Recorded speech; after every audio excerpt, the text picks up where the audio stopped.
При всем уважении к Вячеславу Михайловичу, к его докладу, не прозвучало, на мой взгляд, не сделан был акцент на то, чтобы сказать о том, что не сделано из того, что запланировано, почему не сделано, кто виноват, кто был наказан и когда будет сделано. Вот это, на мой взгляд, как руководителя, это ключевой момент. Вы заметили в докладе, что если посчитать слова «сделано» и будет сделано намного больше, чем сделано. И поступь мелкими шажками, вот мы чуть-чуть увеличили, там чуть не достроили, там чуть не довели, там дороги нет, мы уже десятилетиями строим, на Удору, там, Троицко-Печорск, Печора, мост там, и все остальное. Да, постепенно, но нет прорыва, вы заметили, прорыва нет. Все потихонечку, мелкими шажками. Людям нужно жить сегодня, сейчас они перспективы до 30-го года. Люди-то уезжают пачками, люди уезжают тысячами из республики Коми.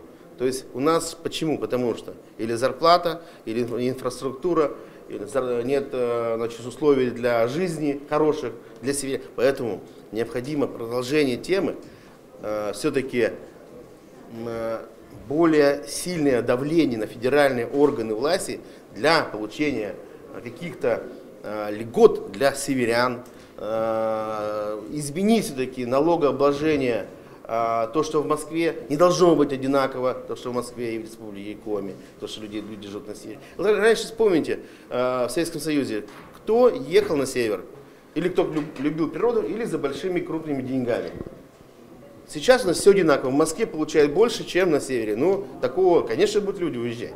Поэтому налогообложение в Москве и в крупных городах, даже в Сыктывкаре, должно быть дифференцировано больше, нежели там, на селе, нежели там на севере крайне. Поэтому давление на федеральные органы власти должно быть продолжено. Это вот один из таких моментов, при всем уважении, значит, к докладу. Не бояться, тоже не прозвучало. У нас небольшой долг по сравнению с другими республиками, областями.